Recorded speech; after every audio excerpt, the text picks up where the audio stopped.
The concession of shortening the prayer and that of offering it while on foot or while riding are stated in these verses with the condition in khiftum, or if you fear. It is evident from a hadith on the basis of this condition the Prophet Muhammad ﷺ analogously offered the qasr prayer when there was uneasiness and discomfort while traveling in general. He similarly offered the optional prayer while riding his camel in order to save the caravan from bother. Umar radiallahu anhu says that he deemed it strange for the Prophet Muhammad ﷺ to offer the qasr prayer because of uneasiness and discomfort, and therefore he asked the Prophet Muhammad ﷺ about it. Upon this, the Prophet replied, "This is a favor of God upon you, so you should accept it." From this concession granted in the prayer, the Prophet Muhammad ﷺ has also deduced a concession in the times it is offered, and in such journeys he has led the Muslims in prayer by combining the Zuhr and Asr prayers together and the Maghrib and the Isha prayers together. It is narrated by Muaz ibn Jabal radiallahu anhu that in the journey undertaken by the Prophet Muhammad ﷺ for the Battle of Tabuk, he would combine the Zuhr and Asr prayers if the sun would descend before the caravan set off, and if the caravan began its journey before the sun's descent, he would defer the Zuhr prayer and combine it with the Asr prayer. Similar was the case with the Maghrib prayer. If the sun would set before the caravan set off, he would combine the Maghrib and the Isha prayers together, and if the caravan set off before sunset, he would pray the Maghrib and Isha prayers together at the time of Isha. A similar situation arose at the time the Prophet Muhammad ﷺ offered the Hajj. Since in the Hajj, the battle against Satan is symbolized through various rituals, he established the Sunnah in consideration of this symbolism that whether people are residents or outsiders, they shall shorten the prayers at Mina and shorten and combine them at Muzdalifah and Arafat. A subtle reference to this deduction of the Prophet that prayers can be combined in such situations is found in the Quran itself. The words of Surah Nisa on which this directive ends are Inna salata kanat alal mu'minina kitaban mawquta, or because the prayer is incumbent upon the Muslims at appointed times. These words require that words like and pray at the appointed times or similar to these be understood to be present before them as per linguistic principles of Arabic. It is evident from this understood expression that besides shortening the prayer, people can also reduce its timings.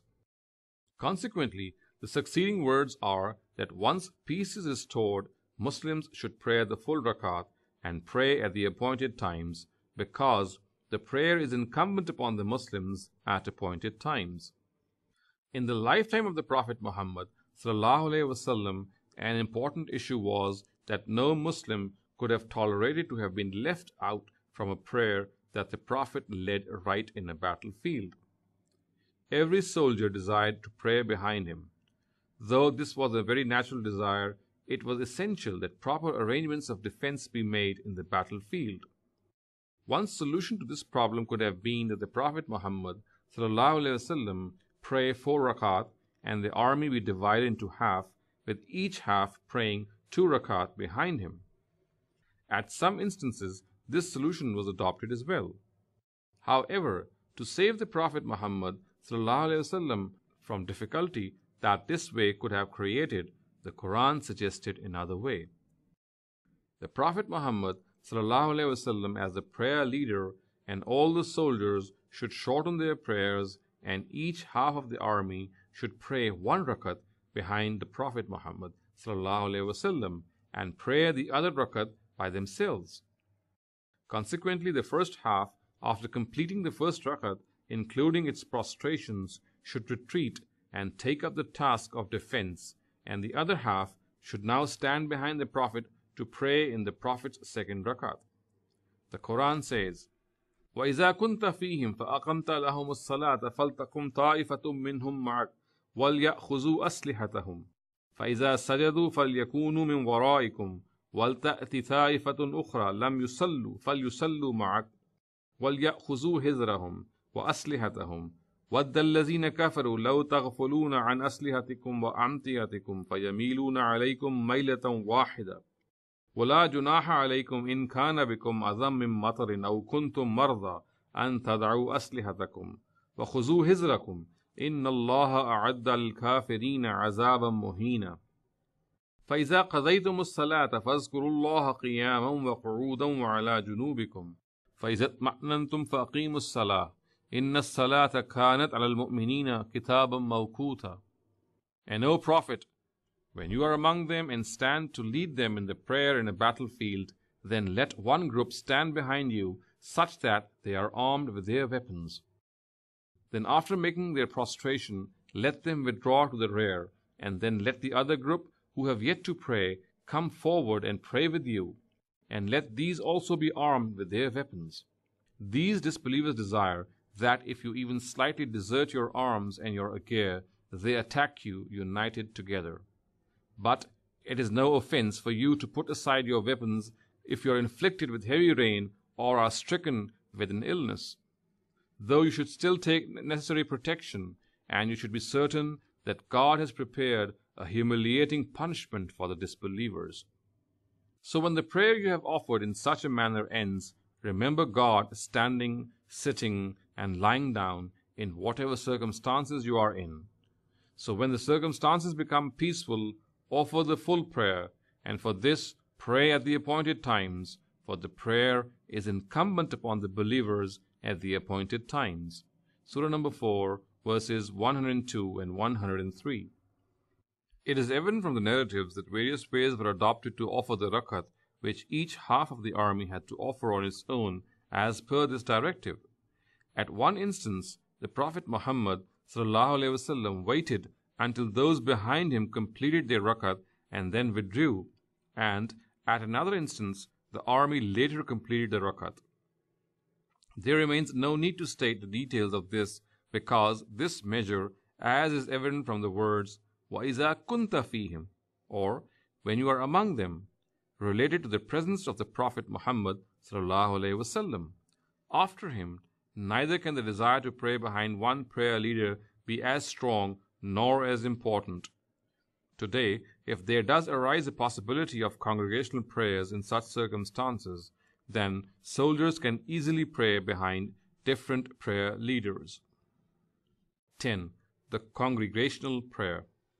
Although the prayer can be offered alone, yet the sunnah of the religion of the prophets has always been that for the purification of the collectivity, it be offered in congregation and, if possible, in a place of worship. For this very purpose, the Prophet Muhammad ﷺ built a mosque as soon as he reached Medina, and with this, the practice of building mosques in all localities and settlements of Muslims was initiated. These mosques can now be observed all over the world. Islam has not fixed a specific form for their construction, yet Muslims, with a few differences, have generally maintained a uniform structure for them. In the lifetime of the Prophet Muhammad ﷺ, it was essential for all those who heard the azan to come to the mosque. Later, when the truth had been fully communicated to the people of Arabia by the Prophet Muhammad ﷺ, and these people became guilty of deliberate denial, and various measures were taken to isolate Muslims from the hypocrites, a blind person once asked relief from the Prophet Muhammad in coming to the mosque. He was at first given the permission. Then the Prophet asked him, "Do you hear the voice of the azan?" When he answered in the affirmative, the Prophet said that he would then have to come to the mosque.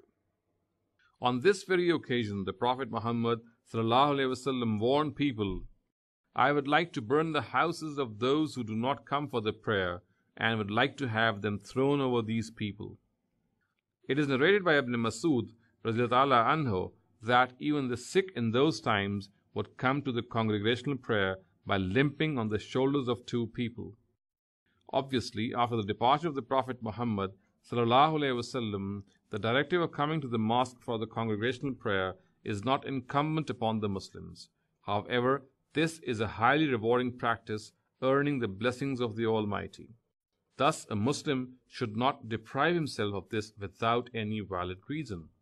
The narratives ascribed to the Prophet Muhammad ﷺ in this regard are the following. The congregational prayer is 27 times more rewarding than the individual prayer.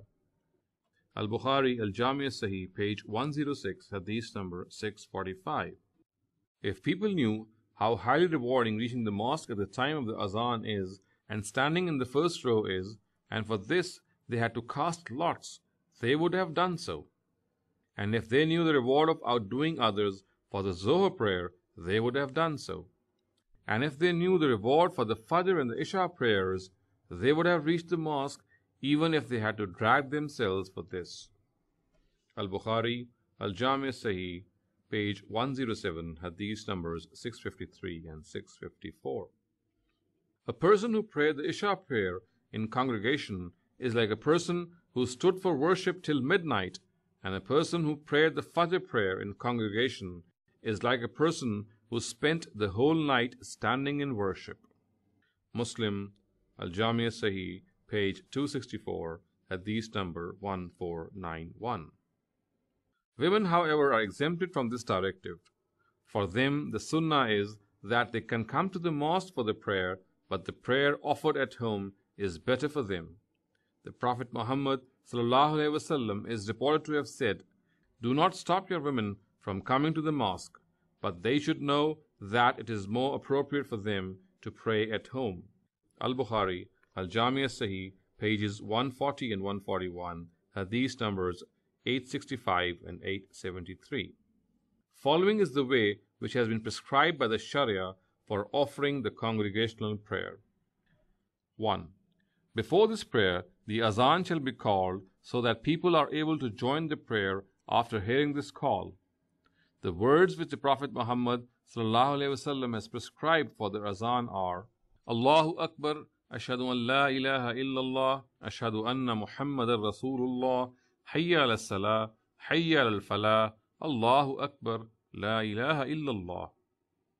God is the greatest. I bear witness there is no God besides him. I bear witness that Muhammad is God's messenger. Come towards the prayer. Come towards salvation. God is the greatest. There is no God besides him. 2. If there is only one follower, he will stand adjacent to the Imam on his right side, and if there are many followers, they shall stand behind him, and he shall stand in the center ahead of them. 3. The Iqamah shall be called before the prayer begins. All the words of the azan will be uttered in it. However, after Hayya al-Falah, the words Qad Qamat as-Salat shall be said by the person who says the Iqamah. 4. The words of the azan and the Iqamah can be repeated more than once for the purpose they are said.